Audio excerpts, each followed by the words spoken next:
এইমাত্র পাওয়া সন্ধ্যায় প্রধানমন্ত্রীর সাথে জরুরি বৈঠক শেষে পে স্কেল নিয়ে একই বলেন অর্থমন্ত্রী। তো বন্ধুরা, এই বিষয়টি নিয়ে আজকের এই ভিডিওটিতে বিস্তারিত আলোচনা করতেছি, তাই ভিডিওটি সম্পূর্ণ মনোযোগ সহকারে দেখার জন্য অনুরোধ রইল। তো বন্ধুরা, সরকারি কর্মকর্তা ও কর্মচারীদের অধীর অপেক্ষার অবসান ঘটিয়ে আজ সন্ধ্যায় প্রধানমন্ত্রী বাসভবনে গণভবনে অনুষ্ঠিত হলো একটি উচ্চ পর্যায়ের নীতি নির্ধারণীয় বৈঠক। দেশের বর্তমান অর্থনৈতিক প্রেক্ষাপট এবং দ্রব্যমূল্যের ঊর্ধ্বগতির ফলে সৃষ্ট জীবনযাপন ব্যয় বৃদ্ধির বিষয়টি বিবেচনা নিয়ে প্রধানমন্ত্রী এই জরুরি সভা আহ্বান করেন। প্রায় 3 ঘন্টা ব্যাপী স্থায়ী এই শ্বাসরুদ্ধ বৈঠকে অর্থমন্ত্রী ছাড়াও অর্থ মন্ত্রণালয়ের সিনিয়র সচিব এবং সংশ্লিষ্ট ঊর্ধ্বতন কর্মকর্তারা উপস্থিত ছিলেন। বৈঠক শেষে অপেক্ষায়মান সাংবাদিকদের মুখোমুখি হয় অর্থমন্ত্রী নতুন পে স্কেল ও মহার্ঘ ভাতা নিয়ে সরকারের উচ্চ পর্যায়ে পরিকল্পনার কথা জানান, যা ইতিমধ্যে দেশ জুড়ে ব্যাপক কৌতূহল ও আলোচনা জন্ম দিয়েছে।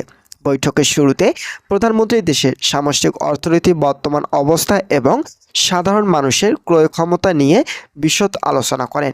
বিশেষ করে সরকারি চাকরিজীবীদের একটি বড় অংশ যারা নির্দিষ্ট বেতনের উপর নির্ভরশীল, তাদের বর্তমান বাজার পরিস্থিতির সাথে খাপ খাইয়ে চলতে যে হিমশিম খেতে হচ্ছে সেই মানবিক দিকটি গুরুত্বের সাথে বিবেচনায় নেওয়া হয়।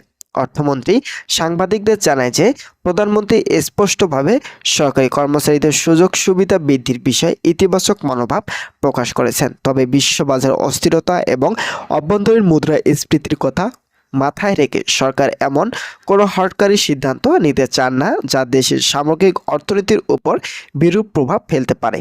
অর্থমন্ত্রী তার বক্তব্য উল্লেখ করেন যে নতুন পে স্কেল বাস্তবায়নের বিষয়টি এখন আর কেবল আলোচনার টেবিলে সীমাবদ্ধ নেই, বরং এটি একটি সুনির্দিষ্ট প্রক্রিয়ার মধ্যে প্রবেশ করেছে। তো বন্ধুরা, ভিডিওটি এই মুহূর্ত পর্যন্ত এসেও এখন পর্যন্ত যারা যারা আমাদের এই চ্যানেলের নতুন সদস্য রয়েছেন তাদেরকে চ্যানেলটি সাবস্ক্রাইব করার জন্য অনুরোধ রইল।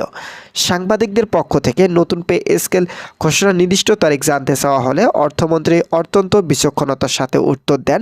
তিনি বলেন যে একটি নতুন বেতন কাঠামো মানে রাষ্ট্রের কোষাগারের উপর কয়েক হাজার কোটি টাকার অতিরিক্ত চাপের বিষয়।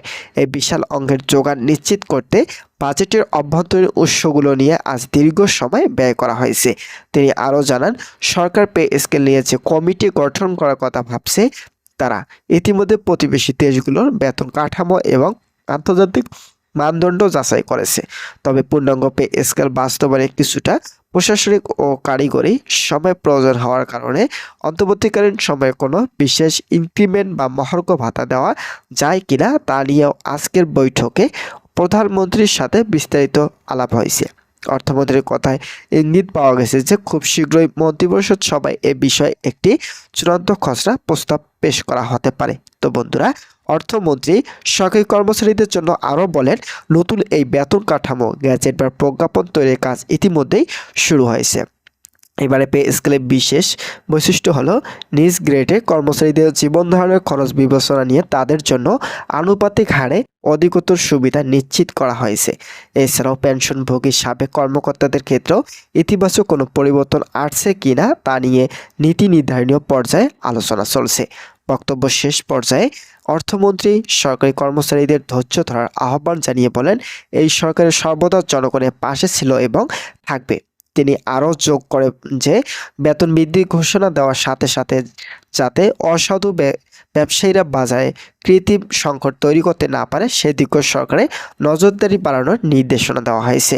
তো বন্ধুরা, আজ সন্ধ্যায় এই জরুরি বৈঠক থেকে এটি পরিষ্কার হয়ে উঠেছে যে সরকার আগামী বাজেটের আগেই কর্মচারীদের জন্য বড় ধরনের কোনো সুখবর নিয়ে আসছে।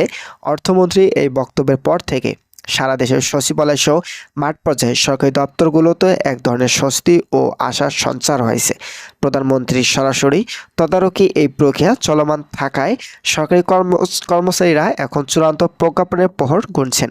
এই প্রতিবেদনে লেখা পর্যন্ত সংশ্লিষ্ট মন্ত্রণালয়গুলো তাদের পরবর্তী কর্ম পরিকল্পনা নির্ধারণের ব্যস্ত সময় পার করেছেন। তো বন্ধুরা, আজকের এই ভিডিওটি এই পর্যন্তই ছিল।